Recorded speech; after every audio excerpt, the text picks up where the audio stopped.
Over my career, I've done a lot of interviews with some well-known people and some people no one's heard about before. I thought it might be fun to drag some of them out of the archives and share them here on YouTube. One of the nicest people I ever worked with in radio was Don Folsum. He worked at the White House for decades, and he's recently written a book about some things about Richard Nixon a lot of people don't know. He joins us from a noisy office in Washington, D.C. Don, thanks for being here. And let me ask a question I ask a lot of people straight away. How did you get interested in journalism? Well, I grew up in Buffalo, New York, Dennis, and actually from courses I took in high school, mainly history and public address and political science. I was always interested in history, current events, and I was also on the public address system announcing the homeroom notices, and I guess I got kind of interested in broadcasting through that and wanted to always go into radio. So I did go into radio. I was a disc jockey for a while, and then I gravitated into the news end of the business and started in Syracuse, where I went to school, and then came to Washington about 1961 and worked for a small radio station in Silver Spring on the outskirts of Washington,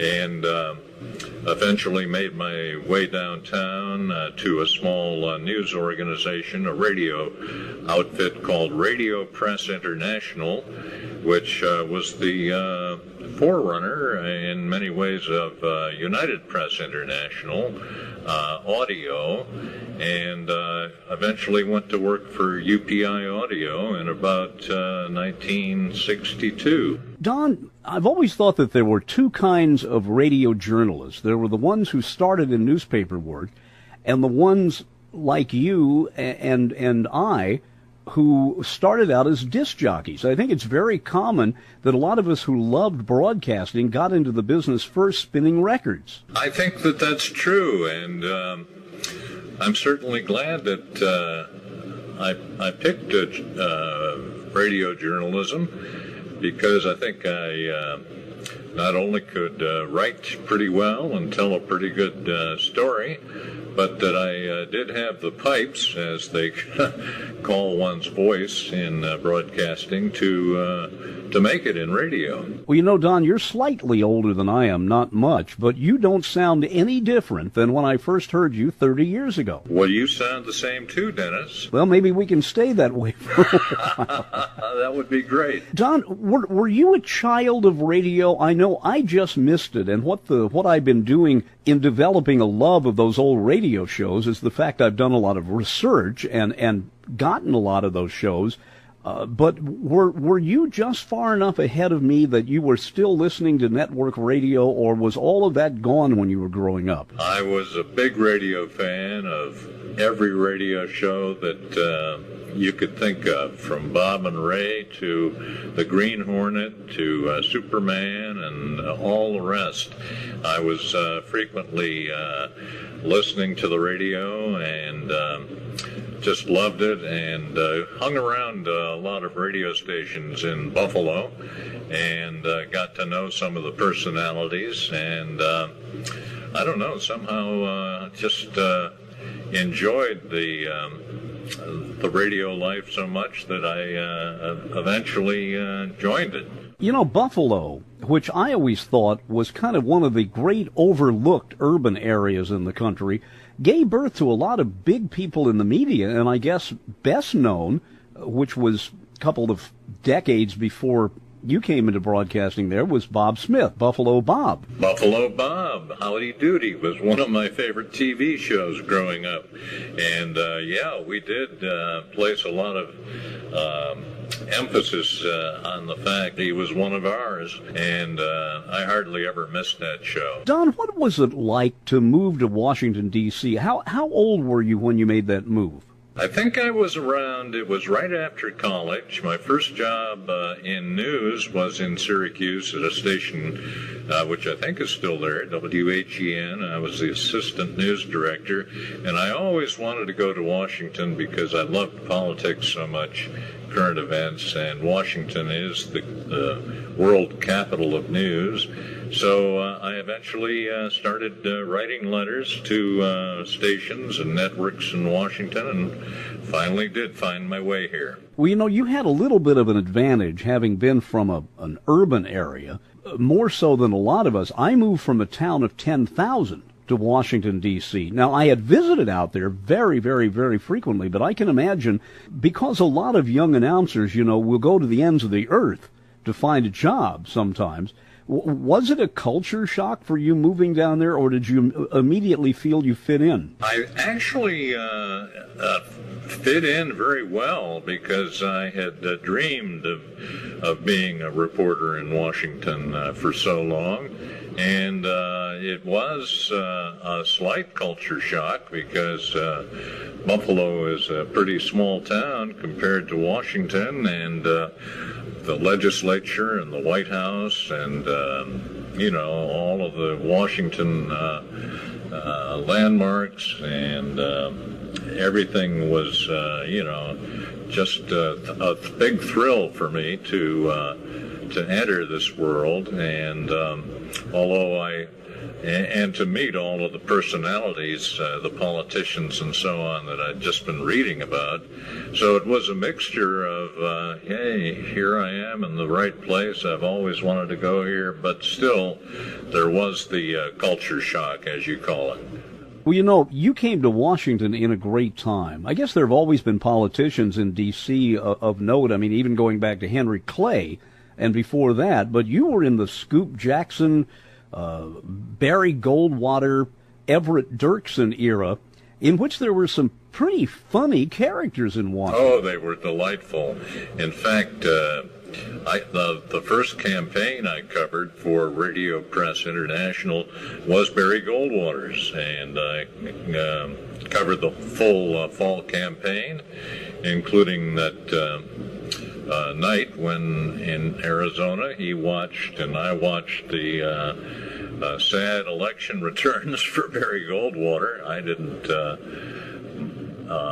you know, I wasn't sad about it, but after covering the campaign and getting to like the candidate a lot and his aides, it was, you know, not a shock. He was destined to lose. He was running way behind in the polls to Lyndon Johnson from the start, so it was no big surprise, but it was a thrill to have covered that campaign and to have met Goldwater and all of his top officials and traveled around the country with him. It was my first introduction to travel, and we got to quite a few states, and it kind of whetted my appetite for future campaigns.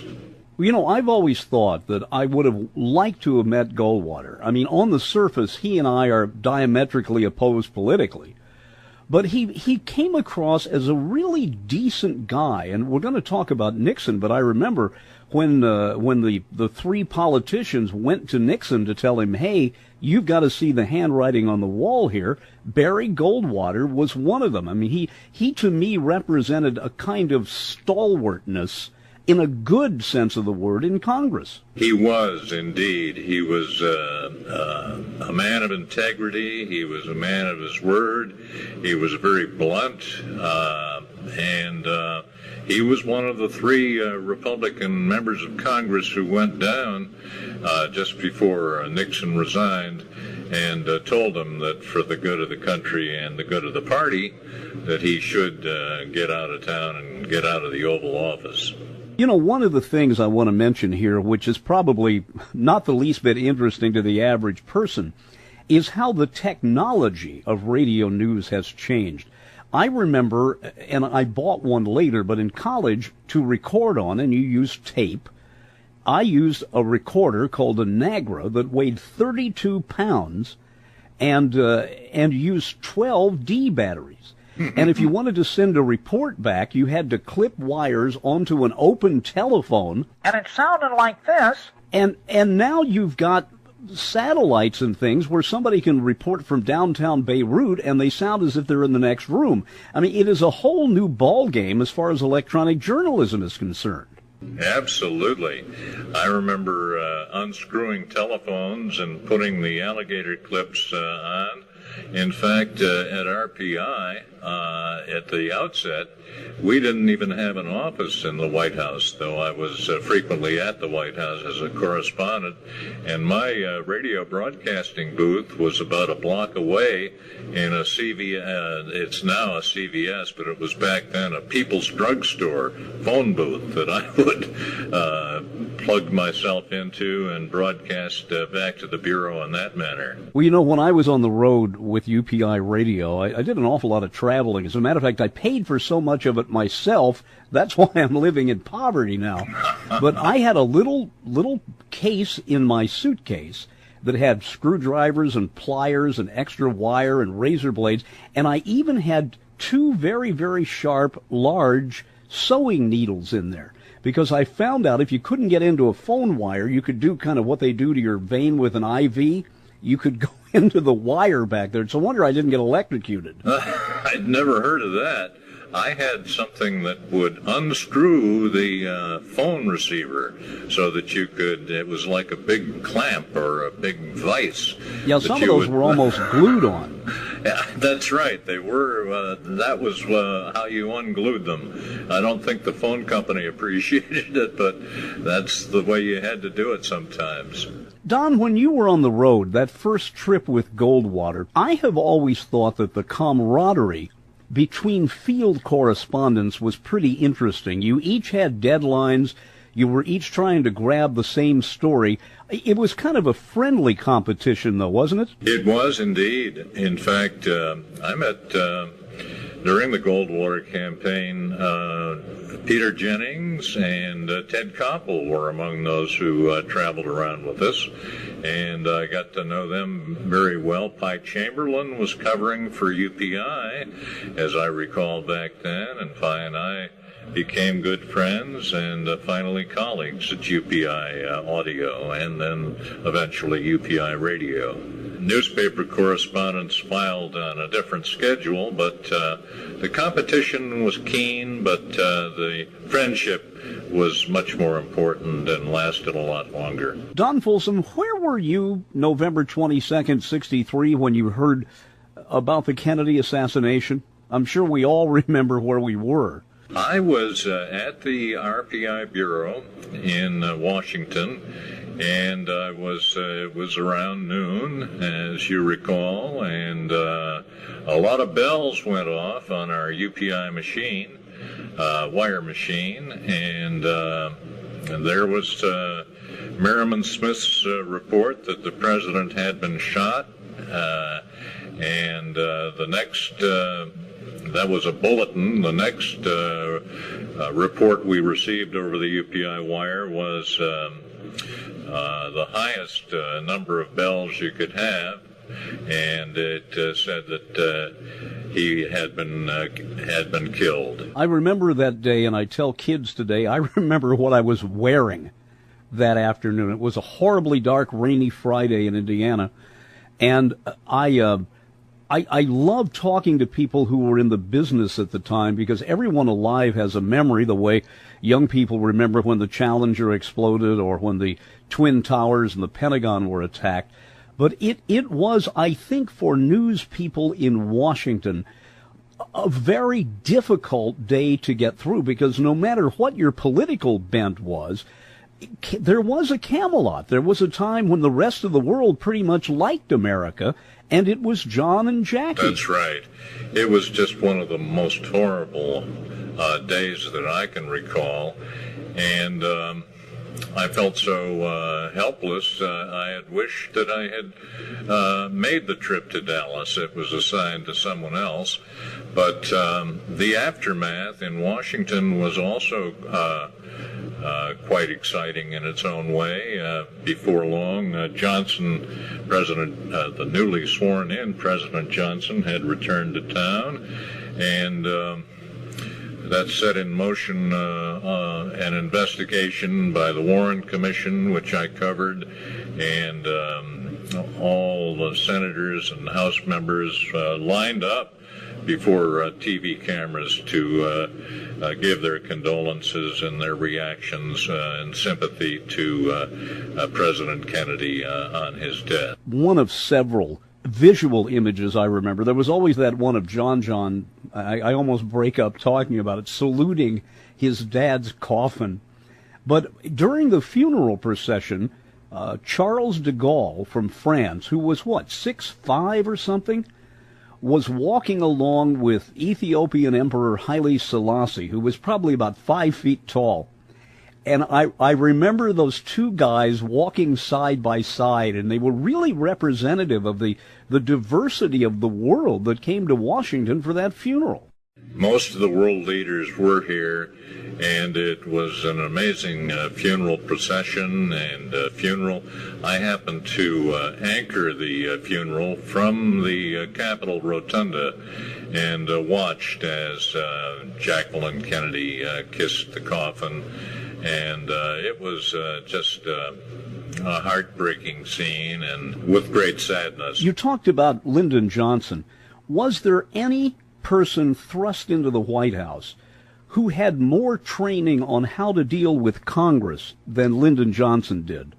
No, there wasn't. He was a master legislator, a great arm twister, great at cajoling and threatening and using the Johnson treatment, where he would get up right next to you and use his bulk. He was 6'3" and a fairly heavy-set man, and he really was a genius at getting legislation through. For example, John F. Kennedy was big on civil rights, but he couldn't get any of the legislation passed. Lyndon Johnson took over and, as a Southerner, made sure that landmark civil rights bill was indeed passed. And he was big on other issues too, such as health care and anti-poverty. His wife was big on highway beautification.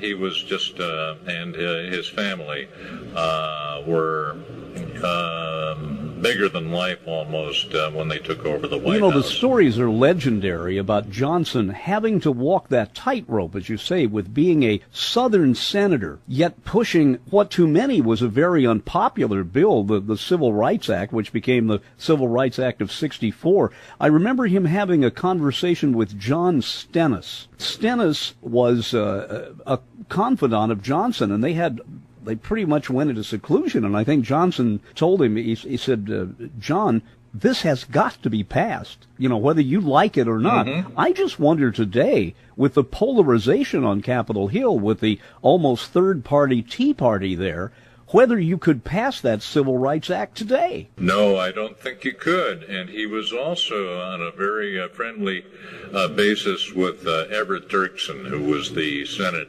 Republican leader, and he cajoled Dirksen too into supporting this Civil Rights Act. With the incredible voice Dirksen had, you did not want him to be your enemy. That's right. The mellifluous voice of Everett Dirksen. He put out a record album one time in which he spoke the lyrics to songs with the song in the background. He did the Green Beret, and one of them he did was, and I can't do the voice at all because my voice isn't low enough, but I remember hearing him go, I heard the bells on Christmas Day. And he's doing those songs. It was a genuine novelty album, but he just had the most beautiful speaking voice a lot of us had ever heard. I know he did, and he was also a very nice guy, as were many of the lawmakers back in that day, and they all seemed to, Republican or Democrat, get along so well, which is just unheard of today. Now, did you know Hubert Humphrey very well? Yes, I did. I covered part of his campaign in 1968. I remember as a high school student visiting Washington, D.C., and I'm in the Capitol building, and this was back before there was almost any security there. I mean, there had been the incident in the 50s where the Puerto Rican nationalist had fired from the gallery in the House of Representatives. Did they kill any congressmen or just wound them? Do you remember? I don't recall. I think there were several who were wounded, and also I think the same group attacked Blair House, where President Truman was staying while the White House was being renovated, and I think that Secret Service agents either wounded or killed the perpetrators of that attack. But even though that happened at the turn of the 50s, you could get into Capitol Hill fairly easily. You could drive up to the steps of the Capitol and take a picture if you wanted to. But I remember being in a hallway, and a big door opens, and there was some type of Senate hearing, and Humphrey walks out, and he's got a very dour expression on his face, and then the camera lights come on, and both sides of his mouth popped up into a big smile. And at the moment the camera lights came off, his frown came back, and I thought there must have been nerve endings or something in his face that every time the lights came on, he smiled. That sounds just like Hubert. He was media savvy, and the lights going on, I think, as you put it, gave him a little extra lift, and he knew what he was doing as far as public relations and how to treat the news media in all respects. I have talked to several people who said that he called up their radio network and said, I'm going to give you 2 cuts here. They'll each run about 15 seconds. They're about the farm bill. The last 2 words of the first one will be, I think. 3, 2, 1. And he would feed them this stuff and say, thank you, and hang up. I always thought one of the more interesting jobs in Washington would have been the very select few with the phone company who had access to the White House, because they were always changing circuits and putting in new phones. I mean, Lyndon Johnson had phones installed in the restrooms because apparently he did a lot of work in a seated position there. He did. As a matter of fact, he would confer with aides very frequently while he was in the restroom. That is kind of ironic, because I think the strangest bulletin ever put out on radio was when Johnson had gallbladder surgery, and apparently if you're recuperating, it's very important that you have that, well, let's just say first major trip to the bathroom. And there was a bulletin on the wire that says, you know, President Johnson has done this, and I thought, I wish I had framed that. Yes, he actually lifted his shirt at one point for photographers and showed them the gallbladder operation scar. He later defended that. A lot of people thought it was kind of crude, as was his picking up the dog by the ears. By the ears, but the dog didn't mind it, and no, it survived. Was used to that. But the reason he lifted his shirt and showed the scar was that there were rumors going around at the time that he had had a heart attack, and he wanted to just disprove that rumor. I want to go back in time just for 30 or 40 seconds here and then talk about the Nixon era and the incredible book you've written.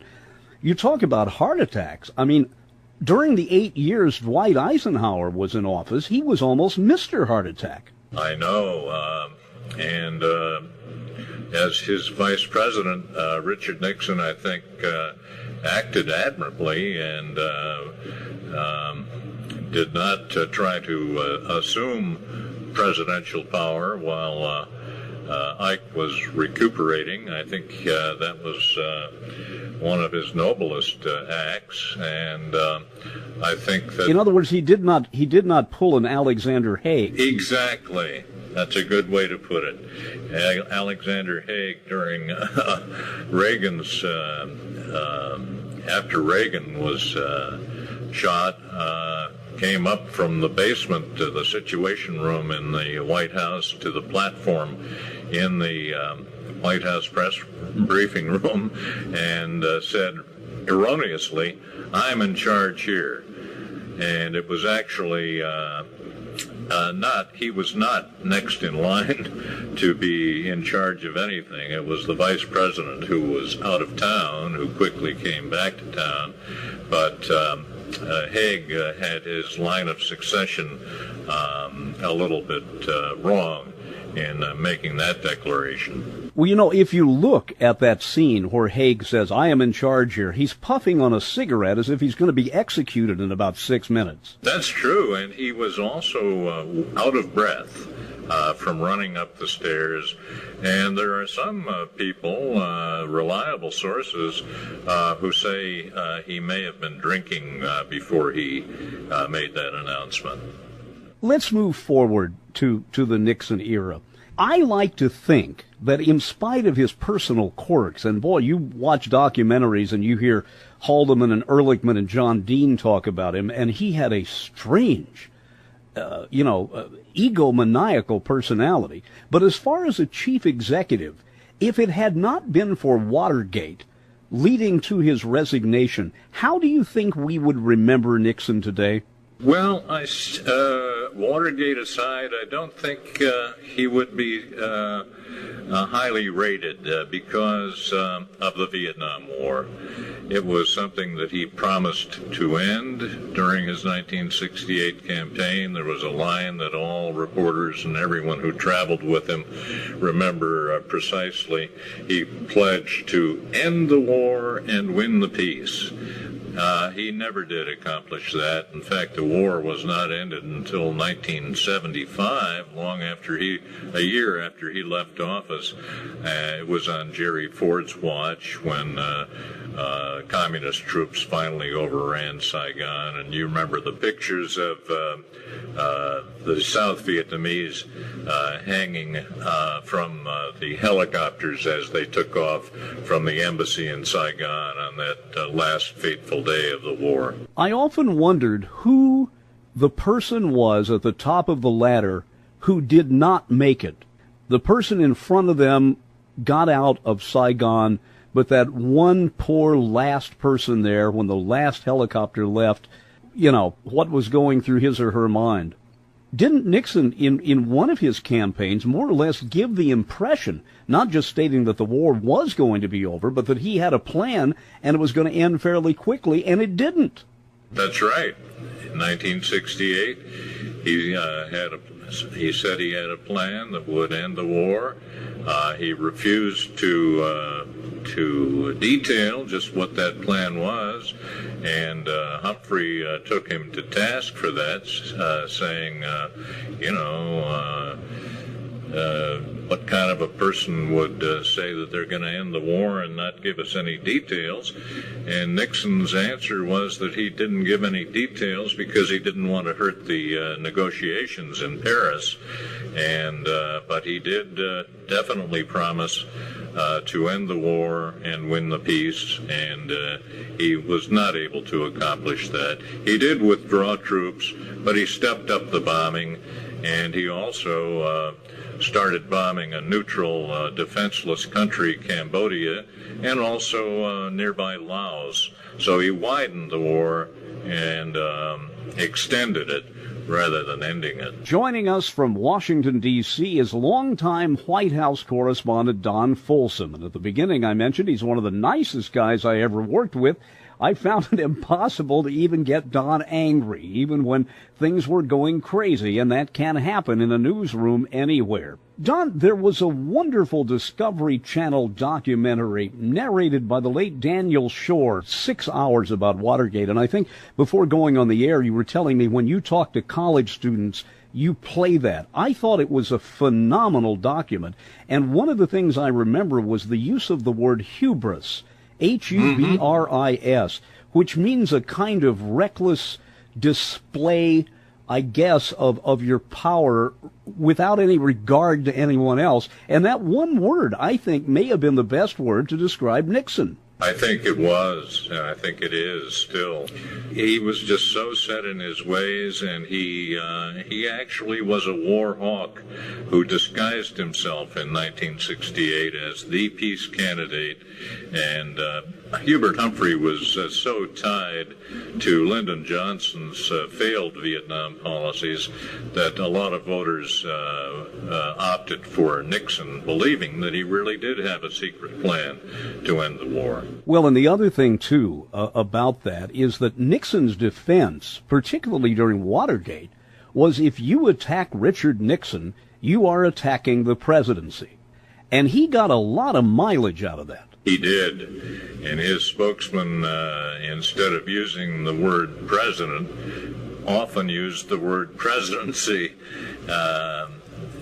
just to back up Nixon's belief that, or his pose, that people were attacking the presidency rather than Richard Nixon. You know, one of the things that you touch on that is of most interest to me in a way was the way so many of his longtime supporters were asked to fall on their own sword in protecting him near the end. I can't think of the name of the congressman from California who was his staunchest supporter and then went on television and said, I think the distinguished career of Richard Nixon should be brought to an end. And at that point, he had no friends left. No, he didn't even have Barry Goldwater as a friend at the end. In fact, after the House committee, the Judiciary Committee, voted 3 articles of impeachment, it was pretty obvious that the Senate was going to follow suit. And Barry Goldwater counted the votes, and he had only 8 votes in the Senate. So he would have been not only impeached, but convicted and thrown out of office without any perks or golden parachute or anything else. So he took the easy way out, even though he declared many times, I'm not a quitter.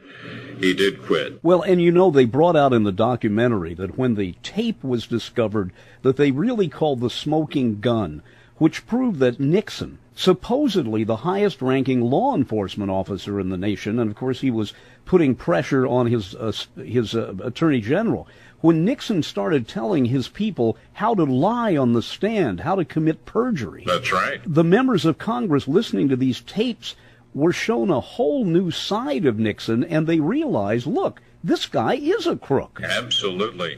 And the smoking gun tape, which you refer to, shows that only days after the Watergate burglary, that he had tried to get the CIA to tell the FBI to stop investigating Watergate because they might run into some CIA secrets, which was just a lot of baloney.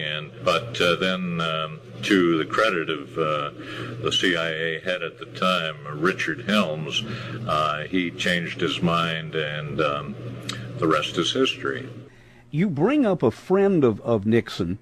His name was C.G. B.B. Rebozo. And I heard a radio announcer one time call him Bibu Rebuzu. We used to jokingly call him Bobo Rabizi, which is a rather clownish name, but of course his name to begin with was kind of clownish. He was a Cuban-American who was a little swarthy guy, right, who was very handsome, who apparently had dynamite eyes. Oh, yes. In fact, Dan Rather commented on his sensuous eyes. But he had a truckload of money. And the thing you say in the book, without going into too much detail here, is that, you know, they talk about politicians sleeping together. That might have been the case for B.B. and Richard Nixon. Yes, it could well have been. They were such close friends. He made, for example, 50 separate trips to Key Biscayne over his presidency to be with B.B. Rebozo. And what they mostly did was drink a lot and frolic in the Biscayne Bay and go out on Beebe's houseboat. He very seldom took his wife and family with him on those trips. And Beebe was with the president 1 out of every 10 days. And, for example, Nixon saw his wife, for example, maybe someone, I think it was Jimmy Breslin, figured out that Nixon spent only about an hour a day with his wife. Wow. And wasn't Rebozo either at Nixon's bedside or with him nearly at the moment he died? He was. And he also left Nixon's library most of his money, $19 million. So they remained close for their entire lives. And it was a long and very intimate friendship. And some people, there's no proof of this, thought that the relationship was so intimate that they may actually have been lovers. Well, the thing about it, from my perspective, it isn't so much that they might have been, it's the fact that it betrayed Nixon's very, very conservative persona. I mean, it reminds me of a congressman whose name I will not mention from Maryland when I was covering politics back there, who was probably the most anti-gay rights speaker on Capitol Hill, whom they caught, with a male prostitute. That's right. I know who you mean, and I won't mention the name either. But it's just amazing that for the sake of politics, many politicians are almost two different people. They are the people we think they are, and they are the people they actually are. That's true, Dennis. Nixon was a homophobe of the highest order. He once said, San Francisco has become so faggy that I won't even shake hands with anybody from there. I had not heard that. But because Nixon was the darling boy of the right, I'm immediately thinking of the guy he picked to be vice president, and that was Spiro Agnew, who we could do a whole hour on separately. That's right. It was a nutty White House. 2 crooks on 1 ticket. One of the things that always amazes me, and people today who didn't live through Watergate don't have a sense of this, it was necessary to get the Vice President Agnew out of the White House because he himself would have been under an indictment for taking bribes in his office, and get him back to the status of private citizen and get Jerry Ford in, because if Agnew had become president, we would have gone from one person nearly under indictment to a president who was under indictment. Exactly. And actually, Nixon and Agnew did not get along at all.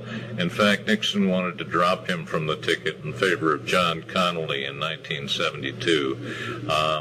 But had he Nixon, let me say it this way, Nixon greased the skids for Agnew so that he would get a more pliable vice president in Jerry Ford, who went on to, of course, pardon Nixon for all of his crimes in the White House. Is politics so much log rolling, so much deal making, that you end up with presidents who have vice presidents who are considered dim bulbs? I'm thinking of Dan Quayle, a fellow Hoosier. But a lot of people thought, my God, let's not have the president die or we're going to have that guy in office. That's right. In fact, Nixon once said to Henry Kissinger, not entirely jokingly, that Agnew was his insurance policy against getting assassinated. Because nobody wanted it. But and you know the line that Nixon gave to David Frost in those landmark interviews was when they were talking about Agnew. He said, "Well, you know those Maryland politicians." That's right.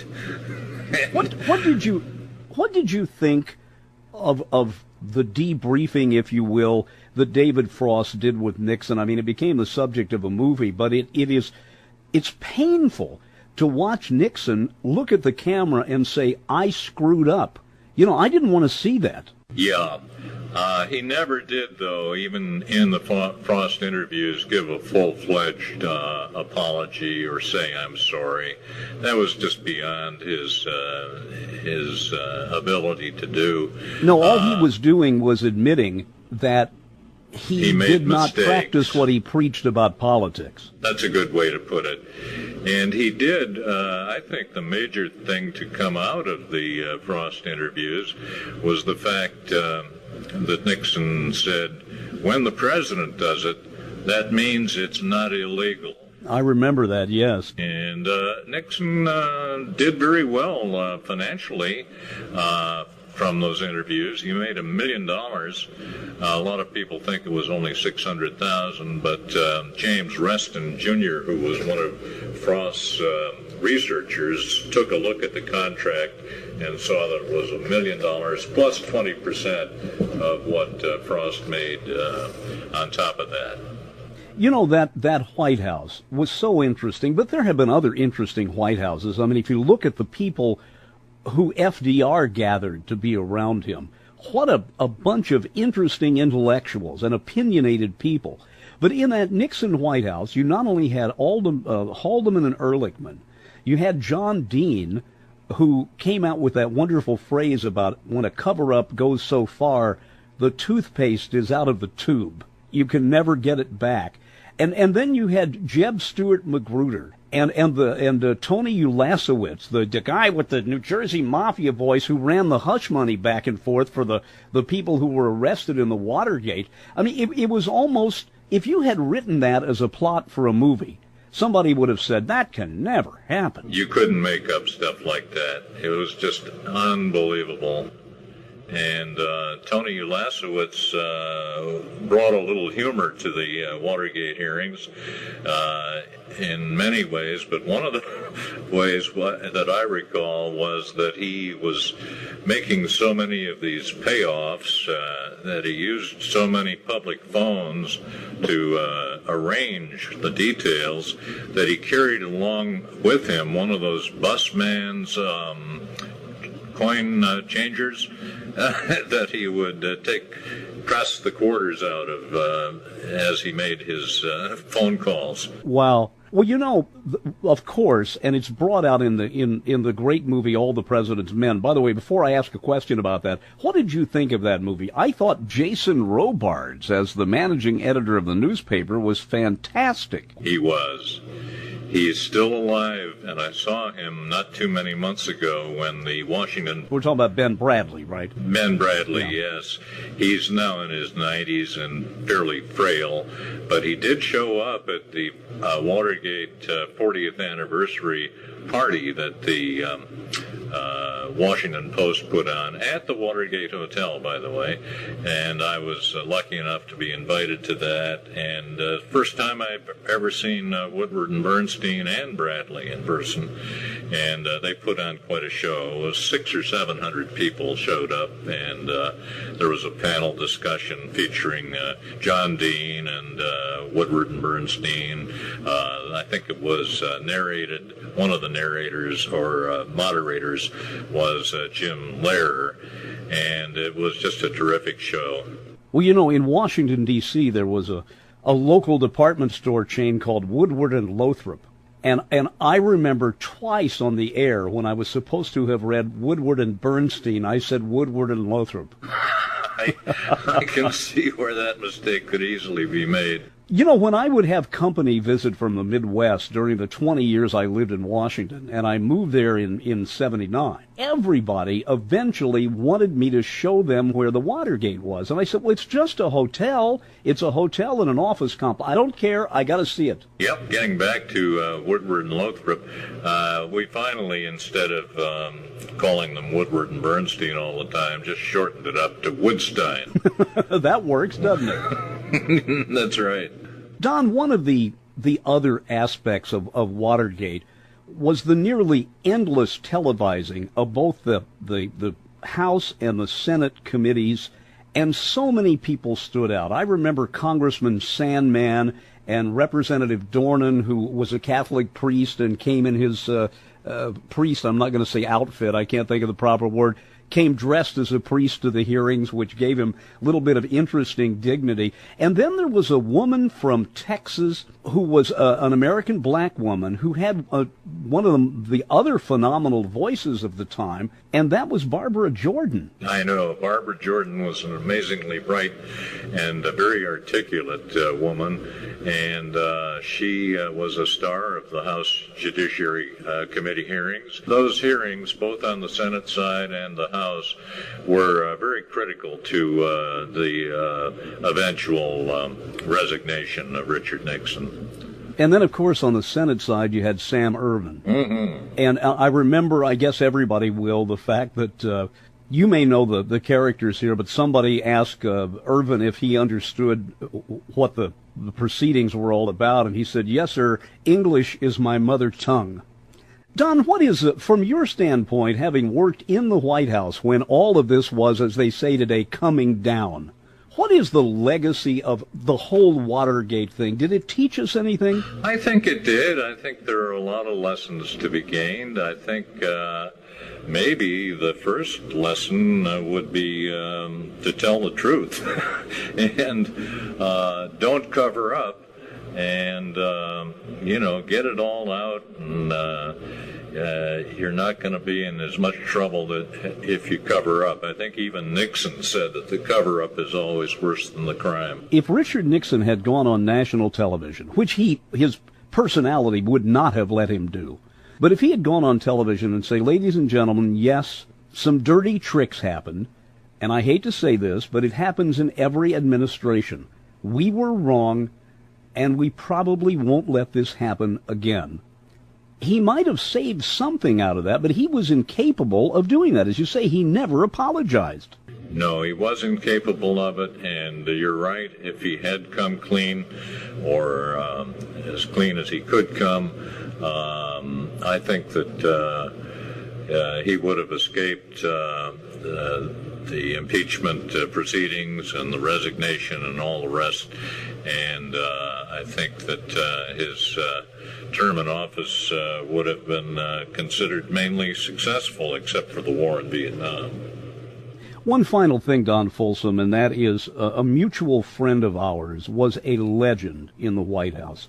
And I worked with her. I had some wonderful moments. We would do lunch every so often. What was it like to work with Helen Thomas? Helen Thomas was just the most wonderful person I've ever met. She was a great reporter. She did have one drawback, but she never let it get into her stories. She was very pro-Palestinian, which is understandable because she is a Lebanese, has a Lebanese background. She was from Detroit, from a Lebanese neighborhood. And then she got in trouble, as you know, a few years back for making some what many people think were anti-Semitic remarks. And but aside from that, she was a terrific a journalist and just a wonderful person. You couldn't ask for a better person to work with or to know as a friend. Don Folsum, you have always been a good friend of mine, and you're blessed with a beautiful voice and a nearly photographic memory on a lot of things. Your book is called Nixon's Darkest Secrets. What's the distribution on this? How can a person find out about it? Well, they can go on Amazon.com, or they can go to their local bookstore and pick one up. I think it's still selling pretty well. It came out in January. And perhaps his biggest secret was the fact that he sabotaged the 1968 peace talks with Vietnam through Anna Chennault, who was a right-wing pro-Vietnamese person in Washington, a socialite, and a good friend of Nixon and a good friend of President Tu of South Vietnam. She carried messages from Nixon to Tu saying, "Hold on, you'll get a better deal of peace if you just don't go to the peace talks that Johnson is sponsoring. You'll get a better deal from Nixon." Of course, Nixon went on to double-cross her and Tu and kept the war going. Don, this has been a very quick hour. Thanks again for joining us from Washington, D.C., and if I ever get back out that way, we'll do lunch. Please come back, and we miss you, Dennis, and it's been a pleasure being on your program. Hope you enjoyed that. Thanks for going back into the archives with me. I'm Dennis Daly. See you next time, right here on YouTube.